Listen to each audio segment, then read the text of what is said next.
سارا خالید دەرچووی پەیمانگای پزیشکیم بەشی دەرمانسازی دوای ئەوەی کە خوێندنم تەواو کرد و هاتمەوە زانیم کەوا هیچ هەلێکی کار لەو بوارەی خۆمدا لێرە نییە لەبەرەوە بڕیارمدا کەوا ئیشێکی جیاواز بکەم و ئیشێک کە پێشتر لێرە نەبووبی.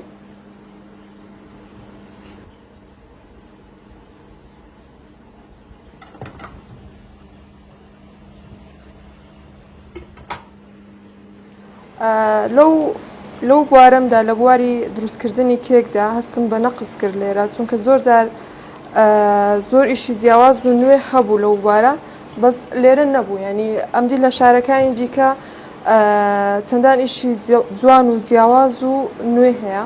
لەبەرەوە بڕیارمدا بەوەی کە پێیجێکی ئۆنلاین دابنێم سەرەتا لە ماڵەوە دەستم بە دروستکردنی کێک کرد. سەرەتا هیچ ئەزموونێک و شارەزاییەکی وام نەبوو، بەس بڕیارمدا کەوا دەست بە ئیشەکە بکەم و لە ڕێگەی پێیجێکی ئۆنلاینەوە هەندێک پێداویستی ئیشەکەم داوا کرد.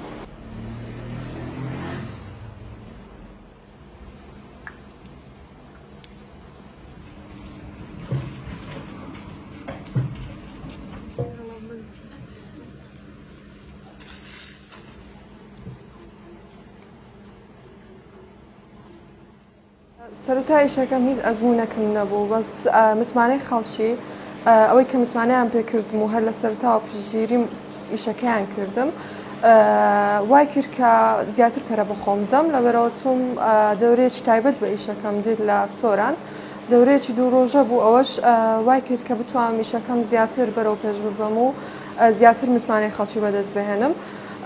دوای ئەوەی کە 6 مانگ لە ماڵەوە ئیشم کرد بڕیارمدا کەوا ئیشەکەم بهێنمە دەرەوە، لەبەرەوە دوکانێکی شیرینیم دانا.